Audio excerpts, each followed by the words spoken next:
Baik adik-adik, selanjutnya jadi pada slide yang adik-adik lihat di sebelah kanan adik-adik, bahwa ini merupakan suatu contoh ya, atau suatu ilustrasi bahwa bagaimana si neurotransmitter, dalam hal ini yang saya lingkari merah adalah sebuah neurotransmitter atau molekul sinyal yang dapat mempengaruhi suatu reseptor sehingga dia menyebabkan terjadinya perpindahan ion di dalam suatu cairan interstate atau cairan di dalam sel kita ya, atau dalam sel.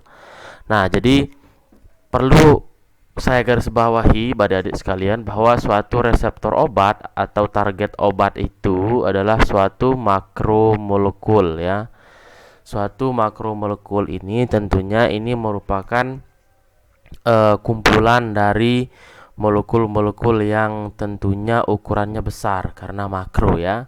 Dan molekul ini berinteraksi secara kimiawi ya adik-adik sekalian ya, berinteraksi atau berkomunikasi secara kimiawi. Bagaimana mereka berinteraksi? Tentunya mereka berinteraksi melalui jenis ikatan kimia ya, dengan menggunakan ikatan kimia. Nah, pada pertemuan sebelumnya ada kita membahas tentang ikatan hidrogen, kemudian ada namanya ikatan van der Waals, kemudian ada namanya ikatan hidrofobik, kemudian ada namanya ikatan aromatik ya. Jadi segala macam jenis ikatan itulah yang digunakan oleh reseptor obat untuk berinteraksi dengan neurotransmitternya untuk bisa memberikan efek. Nah, pada pertemuan sebelumnya kita juga sudah membahas bahwa neurotransmitter ini dapat dipergantikan oleh suatu molekul obat. Kenapa dia bisa dipergantikan adik-adik? Ya tentunya karena struktur daripada molekul obat itu dia mirip atau dia mampu berinteraksi dengan reseptor tempat neurotransmitter itu berikatan dengan reseptor obat. Seperti itu. Misalnya nih yang saya lingkari merah ini adalah neurotransmitter. Nah, obat itu juga dia akan berinteraksi di sini ya. Atau mungkin dia juga akan dapat berinteraksi di sisi lain untuk mencegah neurotransmitter alaminya itu untuk berikatan sehingga akan menghasilkan suatu efek ya. Nah, karena tapi ada juga kan mungkin kalian kita sudah membahas atau kan pernah mempelajarinya di dunia farmakologi ya, di farmakologi 1 ataupun farmakologi 2 bahwa mekanisme interaksi obat dengan reseptor itu ada namanya agonis, antagonis, kompetitif, inhibitor dan lain sebagainya ya. Nah, konsepnya juga sama seperti itu. Dia akan berinteraksi pada tempat si neurotransmitter ini berikatan, nah, dan dapat digantikan oleh molekul obat. Oke, baik, selanjutnya jadi seperti yang saya katakan tadi ya adik-adik sekalian, reseptor itu adalah sebuah makromolekul. Nah, makromolekul itu merupakan suatu molekul organik ya. Ini molekul organik itu juga dia sebagai reseptor. Sekarang kita membahas interaksi obat dengan biopolimer. Nah, jadi selain dia sebagai makromolekul dan reseptor juga dia dapat dikatakan sebagai biopolimer. Kenapa dikatakan biopolimer? Karena umumnya reseptor-reseptor ini dia berupa protein ya, protein. Nah, protein ini tentunya dia akan memiliki ikatan peptida. Ikatan peptida mungkin ada yang masih ingat, ikatan peptida itu terjadi antar asam amino dengan asam amino ya. Nah, kemudian interaksi obat dengan biopolimer atau makromolekul ya, atau makromolekul yang dalam hal ini yang kita tujukan kepada reseptor tentunya ya. Jadi semua molekul organik asing masuk ke tubuh, nah kemudian berikatan dengan jaringan atau biopolimer seperti protein, lemak, asam nukleat, mukopolisakarida, enzim biotransformasi dan reseptor. Nah, reseptor ini sendiri adik-adik sekalian dia merupakan makromolekul organik yang dapat berupa protein. Nah, dapat berupa protein.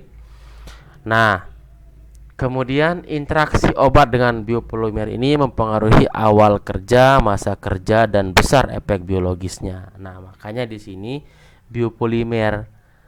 Nah, biopolimer ini kalau ada kata-kata awal kerja, masa kerja, efek, tentunya kan itu adalah sebuah interaksi obat dengan apa? Dengan reseptor. Nah, makanya saya katakan biopolimer itu juga termasuk bagian daripada reseptor ya, karena reseptornya itu dia bisa berupa protein ya.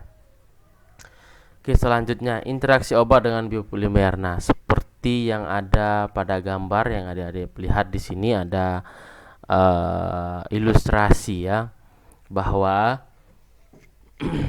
di blood vessel kita ya, atau di tempat aliran darah kita begitu, dia diilustrasikan bahwa ada obat, ini yang warna biru obat, kemudian ada sel darah merah, kemudian ada plasma protein atau protein plasma yang akan membawa obat menuju target reseptornya. Jadi darah atau blood gitu ya, dia akan bonding to drug atau dia akan berikatan kepada obatnya atau dengan obat begitu ya. Kemudian tentunya ikatan antara sel darah merah dengan obat ini dia akan mengalami kesetimbangan, adik-adik ya. Kesetimbangan. Nah, kesetimbangan ini arah panahnya ke atas dan ke bawah ya. Nah, karena ada obat yang dapat terikat seperti yang kalian lihat di sini, ini merupakan yang free ya. Kalau yang ini yang bond atau berikatan ya, berikatan dengan sel darah merah. Nah, dia akan berikatan dan juga dia akan bebas.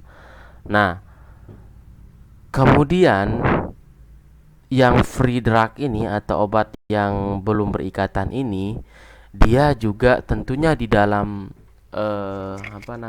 di dalam cairan tubuh kita ya, dia juga nanti akan berinteraksi ya, dia akan berinteraksi atau berikatan dengan apa? Dengan jaringan di sini dan juga therapeutic target. Nah, therapeutic target ini yang kita maksudkan sebagai reseptor. Nah, karena apa? Dia dengan berikatan dan reseptor, makalah dia akan menghasilkan efek.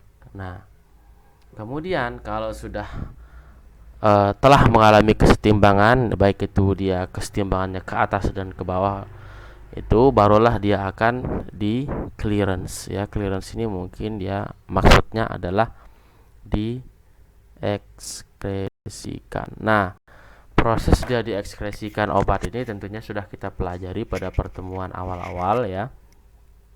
Dia dapat melalui sederetan macam reaksi kimia ya, atau transformasi kimia. Nah, di sini ada pernyataan di poin paling bawah, adik-adik. The free drug that is responsible for both efficacy and toxicity. Jadi obat yang dalam keadaan bebas ini dia akan bertanggung jawab terhadap kemanjuran dan toksisitas atau tingkat keadaan ini mengalami toksik di dalam tubuh kita atau bersifat racun dalam tubuh kita. Seperti itu ya. Ini berarti ini adalah kaitannya dengan dosisnya. Oke, baik adik-adik, saya lanjutkan. Sekali lagi saya ingatkan adik-adik, jangan kalian lupa untuk apa? Untuk merangkum, untuk membuat rangkuman pemahaman kalian dalam memahami slide demi slide yang saya jelaskan. Oke, baik, selanjutnya interaksi obat dengan polimer. Nah, polimer atau biopolimer sama saja ya.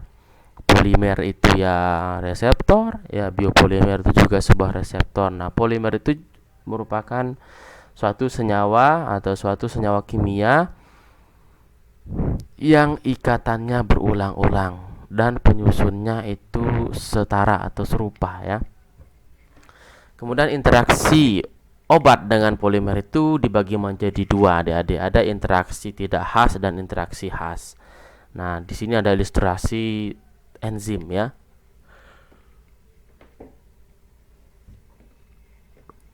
Enzim dengan substrat tentunya.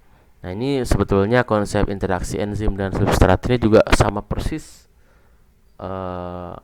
mekanismenya dengan interaksi obat dan reseptor, adik-adik sekalian. Nah, interaksi yang tidak khas itu dapat berupa obat dengan protein, obat dengan jaringan, obat dengan asam nukleat, obat dengan jaringan lemak. Kalau yang interaksi khas itu obat dengan enzim biotransformasi, kemudian obat dengan reseptor. Tentunya kedua interaksi ini dia akan memberikan efek tertentu. Entah yang manakah yang akan memberikan efek, adik-adik sekalian, mari kita simak di slide berikutnya. Interaksi tidak khas.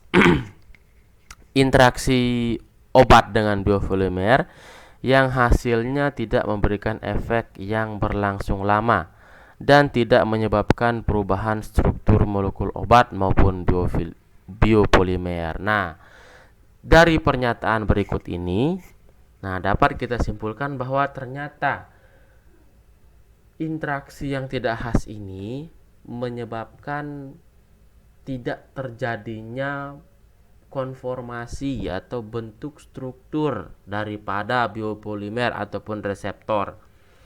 Kalau misalnya tidak terjadi perubahan konformasi, maka tentunya tidak memberikan efek yang signifikan begitu ya.